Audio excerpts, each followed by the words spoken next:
Hi, this is Mr. West, and today we're doing a Khan Academy tutorial on scale drawings. Let's go ahead and get started.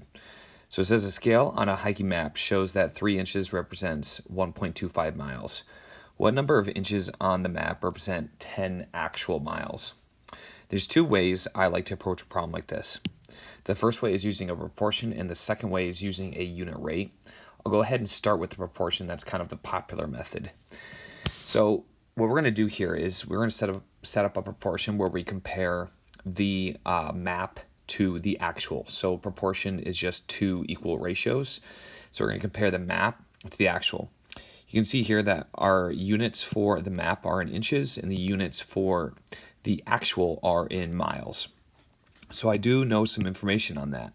I do know that for every 3 inches, it equals 1.25 miles. So I have this, what I'm going to use later is a unit rate. So every 3 inches, 1.25 miles. What do I want that to be equal to? Well, what I want it to be equal to is I want to know what it's like if we scale it up. And when we're talking about scale, we're talking about a multiplication factor. Essentially what we're doing here is setting up two fractions that have that are similar.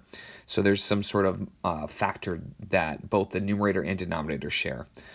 So I'm going to put 10 miles there in the bottom, and then I can put x in the top because I don't know how many inches it is. There's tons of different ways to solve this proportion right here, where we have this. Oops, I thought I was going to erase everything.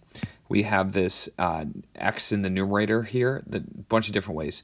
My favorite way to do it, though, is just cross multiplication.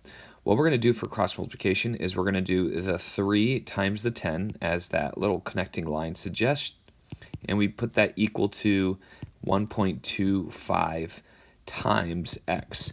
So this is our proportion set up. I actually kind of want to change the colors just so we can stay on the same page with what I'm multiplying here. So I have 3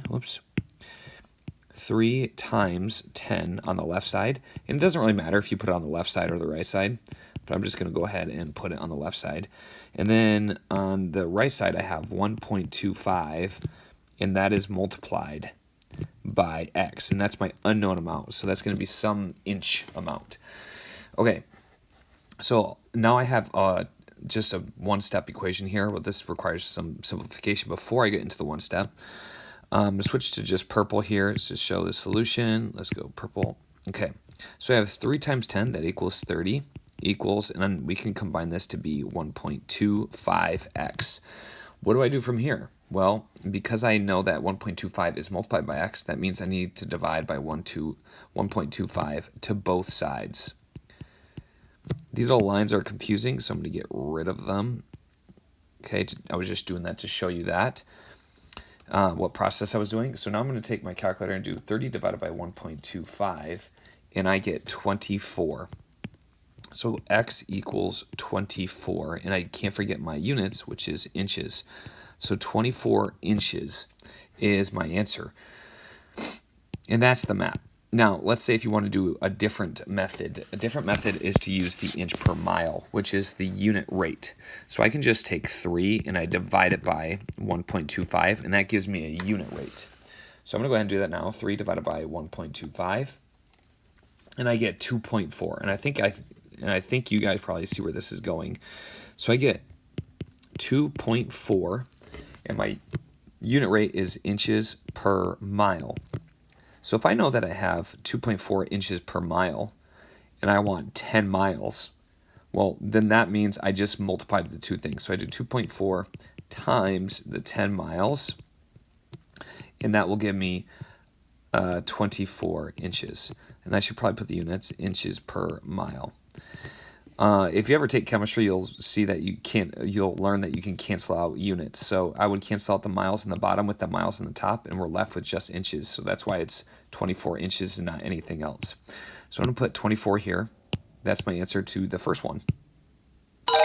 Okay, next question. So we got this chick on a graph paper. The chick has a height of 5 centimeters. Which of the following drawings best represent the height of the chick at the scale Sarin chose? Okay, draws a chick using the scale below. The chick has a height of 5 centimeters in the drawing. Okay, I'm just trying to figure out what other details we have here. Oh, they're trying to show that, okay, we're trying to figure out that if we know the height is 5 centimeters, we're seeing which one of these has 5 centimeters. Okay, so it just gives us, this is kind of like a key here. So we're trying to see if this little bit, if that's 0.5, which of those represents 5 centimeters. And it kind of got cut off with this, so I'm not sure what that, I think it says 10 units, but I'm not 100% sure. So we have 1, 2, 3, 4, 5, 6, 7, 8, 9, 10. Okay, so that's 10. So this one shows that it's 10 units, and each one of these units is a half centimeter. So 10 times 0.5 units or centimeters equals 5 centimeters. So I know this one is 5 centimeters, and let's just double check.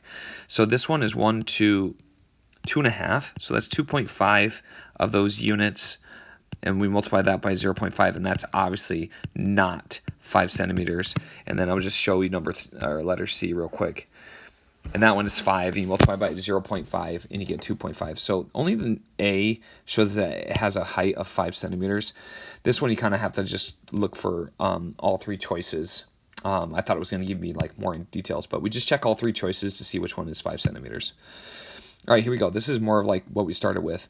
A scale on a blueprint drawing of a house shows that 6 centimeters represents 3 meters. Okay, so we have, again, we have our drawing to actual. Okay, it's our comparison. And I'm just going to use the proportion method for now. Okay, so we know that our drawing, we know we're going to be using here. I'm just going like this. Make it a little bit neater. Okay. Okay, so we know that our drawing is 6 centimeters. And we know that our actual distance that represents is 3 meters.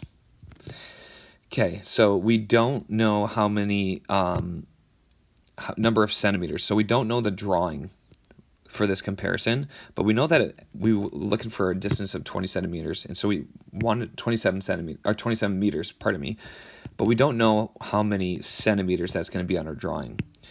So essentially what we're doing here is solving this proportion. And my favorite method, as I suggested earlier, is to use cross multiplication. So I'm going to switch to purple here, and I'm going to cross multiply here. So I have 6 times 27 on the left. I'm going to set the equal to 3 times x on the right. I could make that 3x, but it's not too important because I'm going to do the opposite operation very shortly. So I have 162 equals 3 times x. Well, I want to do the opposite of 3 times to undo it. So I'm going to divide both sides by 3. Divide by 3. So now I do 162 divided by 3, and that equals 54. So x equals 54. Don't forget your units, centimeters. Keep in mind this. If I have centimeters in the top, I need centimeters in the top on the other side also. And if I have meters in the bottom, I need meters in the bottom also. There's some other ways that you can do comparisons, but in my opinion, that is the best way to set up your proportion. Least confusing, makes the most sense. So that is going to be your answer, is 54. We'll type that in, and we're done with number 3. Moving on to our last one. Looks like it's just like our second problem with the little chicken. We have a fox drawing, and we know it's 80 centimeters. Okay. Which of the following represents the height of the fox? Okay, so I'm going to scroll down here. We're looking for 80. That's our key. So I'm going to write that down. We're looking for something that has 80 centimeters. And this one has 12 units. Okay, and it looks like 3 units equals 15 centimeters. So essentially what we're doing here is we're comparing units to centimeters. We know we want it to equal 80 centimeters, but we don't know how many units that is. In this first drawing, we know that there are 3 units. I'm going to just call it 3U per 15 centimeters. Actually, we do know how many units. We know that it's 12 units. Okay, so we know it's 12 units. And we want to know if 80 is actually correct, question mark. So there's a way we can check that. And the way we check that is we can cross multiply and see if they're equal. If they're equal, then that is the correct answer. If they're not equal, then we move on. So we're going to do 12 times 15, and we're going to do 80 times 3. And we're going to see if those two things are equal. Well, I know this is 240. That's like a gimme. 12 times 15 is not as easy, but that is 180. So we see that if we have 180, that is not equal to 240. So A is not a correct answer. I'm going to skip down to C because B is a little bit tougher. So I might as well skip to one that I can check easily. So we have 15 centimeters. Oh, sorry, 16 units for 15 centimeters. Oh, but hold on. No, I need to do this. Okay, so I'm comparing units, and it looks like we have 3 units equals 15 centimeters again. All of them have that. So 3 units equals 15 centimeters. And I know that I have 16 units, and I want to know if that is 80 centimeters. So I'm going to cross multiply this and see if it's equal. So this is the same thing before. I have 80 times 3 on the right, which we know what that equals. That's 240. But now I need to see if 15 times 16 is 240. So I'm going to type in 15 times 16. And I got 240. So that is my answer. So we got 15 times 16. This is a way to see if we have a true proportion, and it is. So we have 240 equals 240. That's how we know we have a correct proportion. This is another way to do it. And that is our answer, letter C. So you saw one method for number 2. Number 4, we did a different solution method.